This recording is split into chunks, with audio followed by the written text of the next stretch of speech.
Hello tout le monde, aujourd'hui on va parler de la fameuse lune de miel, mythe ou réalité. Je suis dans un endroit plutôt sympathique aujourd'hui, mais vous le savez, on va pas parler de lune de miel après un mariage, on parlera bien de lune de miel après opération sleeve bypass. Donc c'est parti pour cette vidéo. Donc c'est peut-être la première fois que tu tombes sur une de mes vidéos, donc je vais me présenter en quelques mots. Moi c'est Hugo, je suis diététicien et enseignant en activité physique adaptée. Et j'accompagne au quotidien les femmes à réussir leur opération, que ce soit la sleeve ou le bypass, et autant dans la préparation que dans l'après, avec un accompagnement individualisé avec 3 grands piliers: le côté nutrition, diététique, le côté sportif avec des séances d'activité physique adaptées, et un gros versant accompagnement aussi psychologique. Tout est lié et donc on met ça en œuvre au quotidien avec mon équipe pour vous accompagner. Donc je fais cette vidéo car je souhaite mettre au clair cette idée de lune de miel. Je vois beaucoup de personnes qui viennent prendre des appels découverts pour mon accompagnement, qui se retrouvent à 6 mois, 8 mois, 12 mois post-op et qui voient leur perte de poids ralentir ou même stabiliser. Et donc là vient une peur qui s'agrandit au fil des jours, au fil des semaines. Mon Dieu, la lune de miel n'est pas terminée et je n'ai pas perdu le poids que je souhaitais. J'ai loupé ma chirurgie bariatrique. Donc dans cette vidéo, nous allons déjà la définir. Qu'est-ce que la lune de miel? Combien de temps elle dure, les actions à mettre en place pendant cette lune de miel, et reste bien jusqu'à la fin de cette vidéo parce que dans la dernière partie je vais vraiment t'expliquer pourquoi la lune de miel, pour moi il faut que tu arrives à te détacher de cette pression là, de ce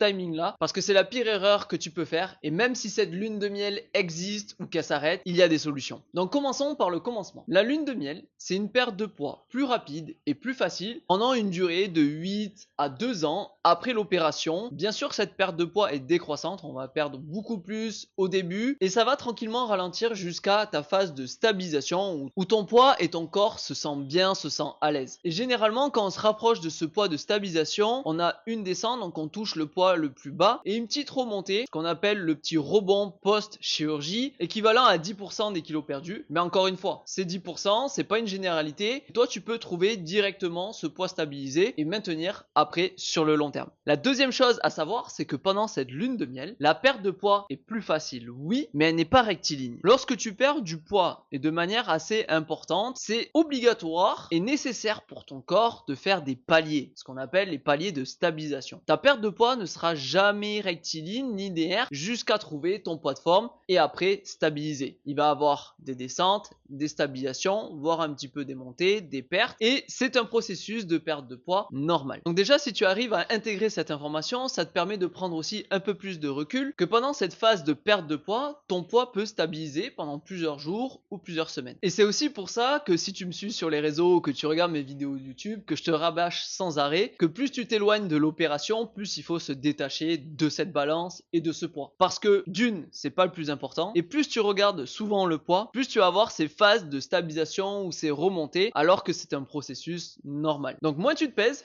moins tu vois les stabilisations, plus tu gardes de la motivation et moins tu as de stress. Mais alors on peut se demander pourquoi pendant cette phase de lune de miel, la perte de poids est plus facile. Pour plusieurs raisons. La première raison, c'est que tu vas réaugmenter progressivement les quantités. Au tout début, tu vas être en liquide, mixé, haché, et ça va être des très petites quantités parce que ton estomac a besoin d'un petit peu de temps pour réduire son inflammation et réapprendre aussi à digérer ces aliments-là. Donc il y a une corrélation directe avec la perte de poids et les quantités. La deuxième chose, c'est la perturbation de ta faim, de ta satiété, avec l'hormone qui était sécrétée par ton bout d'estomac coupé, qui est la gréline. Donc le fait d'enlever cette hormone est quand même d'une grande aide, mais elle revient progressivement parce que ton corps est intelligent, il va vouloir compenser au bout d'un moment, au bout de la fin de cette lune de miel, 1 an, 2 ans, en sécrétant cette hormone par d'autres organes, comme le pancréas par exemple. Mais on va pas se le cacher, le plus grand acteur de ta perte de poids, c'est la création de tes habitudes. Et donc pendant ces premiers mois post-op, il y a de la motivation. Pourquoi il y a de la motivation? Parce que déjà, il y a des résultats. On voit le poids descendre sur la balance et ça,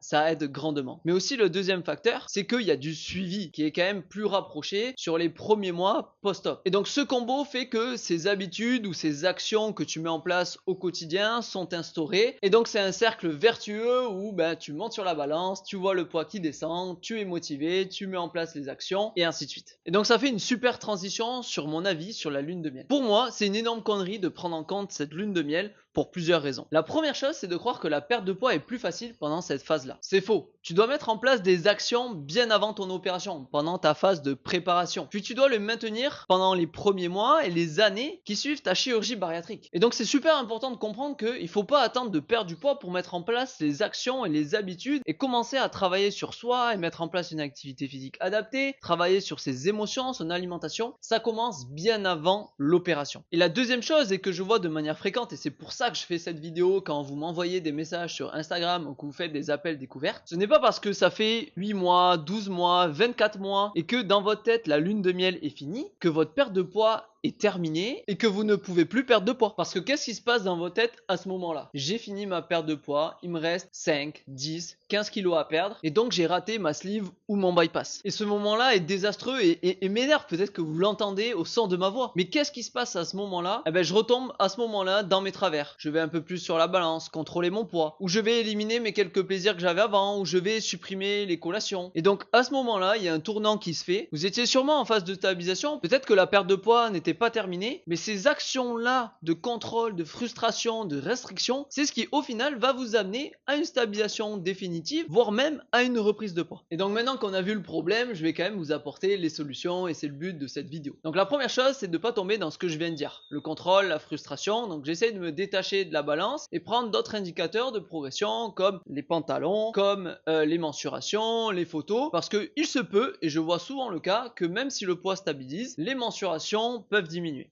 Et c'est une bonne astuce aussi pour voir qu'au final mon corps bouge, donc il y a de grandes chances que je suis en phase de stabilisation et que mon poids va repartir dans quelques jours ou dans quelques semaines. Et la deuxième chose et la plus importante, c'est aussi de te demander si j'ai mis en place des bonnes actions ou si je les ai maintenues à l'heure d'aujourd'hui pour que mon poids continue à descendre et que j'atteigne mon poids de forme. Donc là on va parler des habitudes fondamentales, mais est-ce que mon sommeil est bon? Est-ce que je suis pas plus stressé que d'habitude? Est-ce que j'ai moins de temps pour moi à ce moment-là? Je suis un peu plus stressé, je suis un peu plus dans le contrôle et un peu moins dans le lâcher prise? Est-ce que mon alimentation est toujours équilibrée avec les bons apports? Est-ce que je me sens bien moralement? Est-ce que mes émotions impactent mon alimentation? Est-ce que je maintiens aussi ma pratique d'activité physique? Il y a plein de paramètres à prendre en compte à ce moment-là et c'est important de prendre du recul, de prendre la hauteur par rapport à cette situation et lorsque le poids stabilise ou ralentit, de se poser les bonnes questions et surtout de ne pas retomber dans les travers. Et donc ce que je te conseille bien évidemment pour prendre du recul, de la hauteur par rapport aux différentes problématiques que tu peux rencontrer ou pour les identifier, c'est d'avoir un suivi. Parce que le ou les professionnels vont vraiment t'aider à identifier peut-être les problématiques ou les habitudes que tu as un petit peu délaissées. Et donc ça va être un soutien important, que ce soit moralement, mais aussi pour mettre en place un plan d'action pour repartir dans la bonne direction. Donc pour conclure, qu'est-ce que tu dois retirer de cette vidéo? De ne pas prendre en compte cette lune de miel et cette durée. Ce qui compte, c'est la mise en place de tes actions. Et c'est avec ces actions-là, ces habitudes-là qui sont ancrées, ce travail pour soi, que tu vas atteindre ton poids de forme. Que ce soit à 6 mois, à 8 mois, à 1 an, à 2 ans, à 3 ans, une perte de poids n'est jamais terminée. Et je peux te prendre plein d'exemples pour illustrer ça. Moi, j'accompagne au quotidien des femmes qui ont repris du poids post-opératoire à 3 ans, 4 ans, 5 ans, 6 ans. Et lorsqu'on remet en place de bonnes habitudes adaptées à elles et qu'elles sont ancrées sur le long terme, eh bien la perte de poids repart tout simplement. Donc oui, on va pas se le cacher, c'est plus simple de perdre du poids juste après l'opération. Mais c'est pas parce que tu as repris du poids ou que ton poids est stabilisé à l'heure d'aujourd'hui que c'est terminé. Non, absolument pas. Ne t'auto-sabote pas ou ne perds pas ta motivation. Continue à mettre des bonnes actions pour toi, nécessaires à ta santé, à ta perte de poids, et tout ira bien par la suite. Et si tu as besoin, bien évidemment, je te conseille d'avoir un suivi adapté pour mettre en place des bonnes actions et ne pas retomber dans les travers des régimes, de la frustration, du contrôle du poids, et ainsi de suite. Donc une perte de poids n'est jamais terminée. Donc la fameuse lune de miel, tu peux la mettre de côté parce que ça te met plus de pression qu'autre chose. Détache-toi du poids le maximum parce que tu sais que la phase de stabilisation est aussi un processus normal dans ta perte. Quatrième point, la mise en place de tes habitudes ancrées sur le long terme